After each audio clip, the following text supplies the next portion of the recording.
Hi guys, இன்றைக்கி என்ன லன்ச்சுன்னு பார்த்தீங்கன்னா எங்கள் வீட்டில் மீன் குழம்பு, சால மீன் குழம்பு வச்சு இறால் 65 பண்ணிடலாம் அப்படின்னு சொல்லிட்டு இறாலை நல்லா கழுவி எடுத்து வச்சுருக்கேன் மஞ்சப்பொடி போட்டு. அதை கழுவுறதை உங்கள்கிட்ட காட்டல. அதில் ஒரு நடுவில் ஒரு முதுகுத்தண்டு பகுதியில் வந்து ஒரு பச்சை கலரில் கருப்பு கலரில் அழுக்கு கழிவு இருக்கும். அதை எடுத்துகிட்டு நம்ம இது பண்ணோம்னா கழுவி வச்சுட்டு அதில் வந்து ஒரு ஸ்பூன் இஞ்சி பூண்டு பேஸ்ட்டு, ஒரு ஸ்பூன் வந்து வத்தப்பொடி, ஒரு ஸ்பூன் மல்லிப்பொடி, ஒரு ஸ்பூன் பச்சரிசி மாவு, ஒரு ஸ்பூன் கடலை மாவு இதோட மிக்ஸ் பண்ணி ஒரு லெமனை வந்து புழிஞ்சி ஊற்றிக்கோங்க.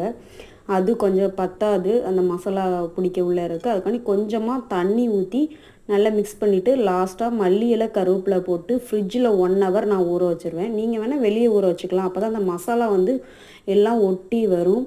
எண்ணெயில் பொரிச்சு எடுக்கும்போது பிரிஞ்சு வராது, மசாலா அதோட ஒட்டி வரும்போது டேஸ்ட்டும் நல்லா இருந்தது. அதனால் என் பையனுக்குமே இறால் வந்து பொரிச்சா பிடிக்கும் ரொம்ப இருந்துட்டு. அதனால் அவனுக்கு நான் இந்தாட்ட பொரிச்சு கொடுத்துருக்கேன். நீங்களும் இந்த மாதிரி ட்ரை பண்ணி பாருங்கள்.